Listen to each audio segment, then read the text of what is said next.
જિલ્લામાં બાગાયતી પાકનો ડબલ ગણો થયો વધારો, જાણો બાગાયતી વિભાગ અધિકારીએ શું કહ્યું।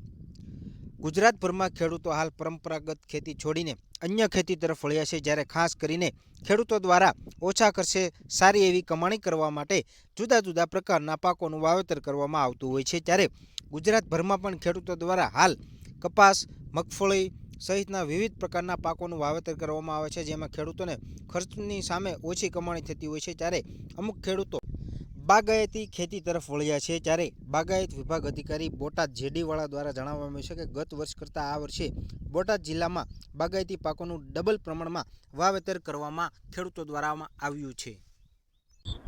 બોટાદ જિલ્લામાં બાગાયતી પાકોની ખેતી જે થાય છે એમાં ઉત્તરોત્તર દર વર્ષે વધારો થાય છે।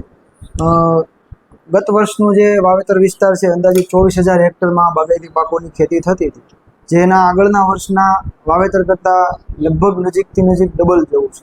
ખાસ કરીને મસાલા પાકોના વાવેતર વિસ્તારમાં ખૂબ મોટો વધારો થયો છે।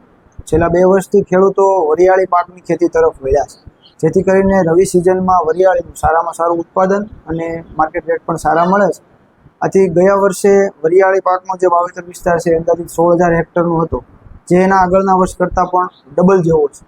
બાગાયત વિભાગ અધિકારી દ્વારા જણાવવામાં આવ્યું છે કે ગત વર્ષ કરતાં આ વર્ષે બોટાદ જિલ્લામાં બાગાયતી પાકોનું ડબલ પ્રમાણમાં વાવેતર કરવામાં આવ્યું છે, જે ગત વર્ષે ખેડૂતો દ્વારા 24,000 હેક્ટર જમીનમાં બાગાયતી પાકોનું વાવેતર કરવામાં આવ્યું હતું। બાગાયત વિભાગ અધિકારી દ્વારા વધુમાં જણાવવામાં આવ્યું હતું કે ગત વર્ષે કરતાં આ વર્ષના પ્રમાણમાં જોઈએ તો વરિયાળીનું મોટા પ્રમાણમાં વાવેતર કરવામાં આવ્યું છે। દર વર્ષે ઉત્તરોત્તર આ બાગાયતી પાકોની ખેતીનો વ્યાપ વધી રહ્યો છે અને ખેડૂતો એમાં સારું વળતર પણ મેળવી રહ્યા છે।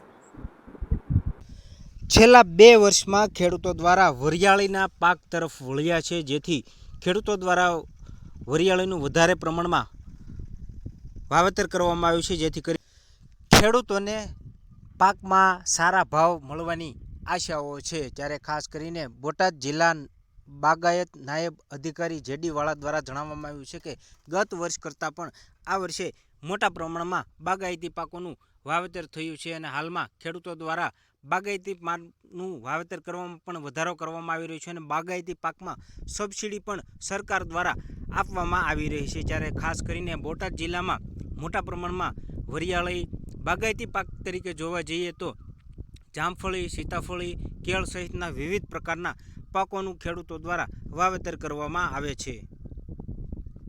વધુમાં બાગાયત વિભાગ અધિકારી દ્વારા જણાવવામાં આવ્યું હતું કે ગત વર્ષે અને આ વર્ષ કરતાં પણ મોટા પ્રમાણમાં બાગાયતી પાકોનું વધારે વાવેતર કરવામાં આવ્યું છે, જેમાં ખેડૂતો દ્વારા 24,000 હેક્ટર જમીનમાં પાકોનું વાવેતર કરવામાં આવ્યું છે તેવું બાગાયત વિભાગ અધિકારી દ્વારા જણાવવામાં આવ્યું છે।